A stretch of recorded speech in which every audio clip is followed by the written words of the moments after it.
बोले ये धर्म है धर्म। और आगे द्वापर जा रहा है, कलयुग आ रहा है।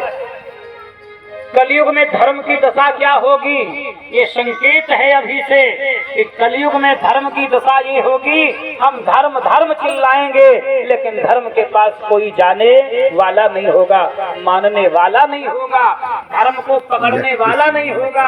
यदि होंगे भी तो दूब के तिनके जैसे लोग होंगे, धर्म को पकड़ कर रखने के बाद सब धर्म को भूल जाएंगे। हमारा धर्म क्या है? पंडित वाजपेयी जी कर रहे हैं, उसका आनंद हम लोग ले। जैसे ही ये प्रश्न सुना धर्मराज युधिष्ठिर ने तो बोले अब हमें संसार में रहना नहीं है, तो यदि रहूंगा तो दूसरा महाभारत फिर हो जाएगा। एक तो अभी हुआ ही है, फिर हो जाएगा।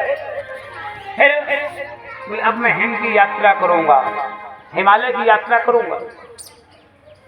भीम से पूछा तुमने क्या देखा? भीम ने कहा हमने भी देखा था। क्या?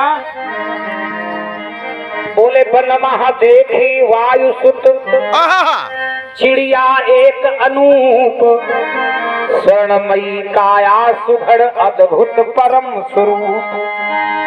एक सोने की चिड़िया है, बड़ी विचित्र है, बड़ी लंबी चौड़ी है, लेकिन कलयुग है, हो सकता है सोने की चिड़िया हो, बड़ी विचित्र।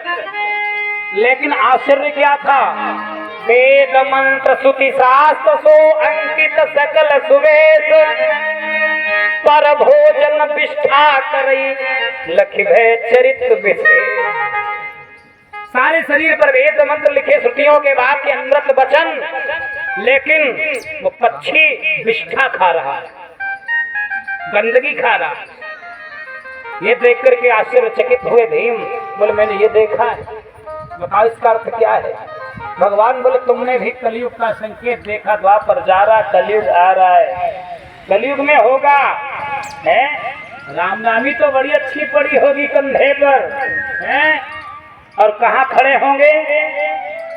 जहाँ पर खटाखट बाका चल रहा होगा 200 रुपए किलो, महत्व कोई नहीं होगा। भक्षा भक्ष भोजन करेंगे, अपने धर्म को भूल जाएंगे, और परिणाम ये निकलेगा शूद्र करहि जप तप व्रत दाना,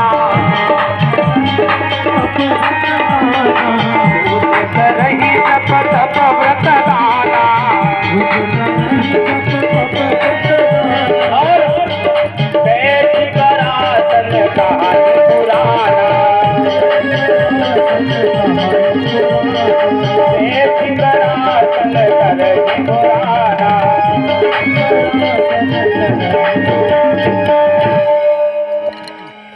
अनाधिकार चेष्टा हो जाएगी, हर जीव अपने धर्म को और अपने कर्म को भूल जाएगा। अनाधिकार चेष्टा करेगा, वो दूसरे के कर्म को छीन लेगा। अपना अपना सब धर्म, अपना अपना कर्म भूल जाएंगे। सब जो वंदनीय है वही निंदनीय बन जाएंगे। भीम बोले तो मैं भी ऐसे संसार में नहीं रहूंगा, मैं भी हिमालय की यात्रा करने भैया के साथ बन जाऊंगा, हिमालय की यात्रा करूंगा। अर्जुन से पूछा तुमने क्या देखा? अर्जुन ने कहा हमने देखा एक जंगल में गाय है, गाय वो चिर रही थी, चुंग रही थी, और देखते ही देखते थोड़ी देर के बाद वो उसे पीड़ा हुई, वो बैठने लगी, उसने बच्ची को जन्म दे दिया, बछिया को जन्म दिया। लेकिन वो बछिया क्या करती है, जब बछिया खड़ी हुई तो बछिया को चाहिए था गाय के पास दूध पीना, लेकिन हमने उल्टा देखा, गाय बछिया के पास दूध पी रही है। ये हमने दृश्य देखा। बोले गाय एक निज सुता को पियई दूध हरसाई, लखी अचरज लौटे तुरत वीर धनंजय राय। हमने देखा है कि गाय ने बछिया को जन्म दिया, लेकिन वो गाय बछिया के पास दूध पी रही। हमने क्या ये देखा? आश्चर्य। भगवान बोले तुमने भी कलयुग का संकेत देखा। कलयुग में ऐसा होगा, ऐसे ऐसे माता पिता होंगे जो अपनी कन्या का धन हरण कर लेंगे और फिर उसको देने का नाम नहीं लेंगे। अर्जुन बोले तो मैं भी अपने भैया के साथ में ही हिमालय की यात्रा करूंगा, तो मैं भी कलिकाल में सब देख नहीं पाऊंगा। नकुल से कहा तुमने क्या देखा? नकुल ने कहा हमने देखा, जब आपके साथ भ्रमण करने गया तो हमने देखा जब वन से आप गुजर रहे थे तो हमने उस वन में एक बहुत विचित्र आश्चर्य देखा था। नकुलहु समतल भूमि पर लखे कूप बरतीन, पहले तीसरे जाई जल मध्य कूप जलहीन। इधर का उधर का कुआं तीनों सूखे, बीच का भरा, और बीच वाले ने अपना पानी उलेड़ा, बाहर को निकाला तो दोनों को भर दिया, जो बाहर है अपना सूख गया। और बीच वाला कहता भैया हमने तो सब दे दिया, थोड़ा थोड़ा हमें दे दो हमारा। तो कहते तुमको कुछ नहीं मिलेगा।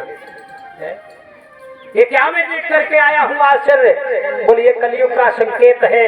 कलयुग में ये तुम 3 कुएं देख रहे हो, ये बीच वाला पिता है और ये दोनों पुत्र हैं। पिता तो अपनी संपत्ति का बराबर बराबर भाग पुत्रों में बांट देगा, दे देगा, तो पिता खाली हो जाएगा। लेकिन जब पिता को आवश्यकता होगी तो वही पिता भूखों तड़पड़ाएगा, लेकिन रोटी का टुकड़ा वो बेटे नहीं देंगे जिनकी संपत्ति का वो उपभोग करेंगे। ये कलयुग की महत्ता है, कलयुग में ऐसा होगा। नकुल की आंखों में से निकल पड़े भैया तो मैं भी अब अपने दादा के साथ हिमालय की यात्रा पर जाऊंगा। और ये आज दूसरा महाभारत फिर तैयार हो जाएगा। सहदेव जी की देखा, सहदेव जी ने देखा, प्रणाम किया। सरकार मैं भी बताना चाहता हूँ कि हमने क्या देखा। हाँ बताओ क्या देखा? बोले हमने देखा बहुत मोटा काला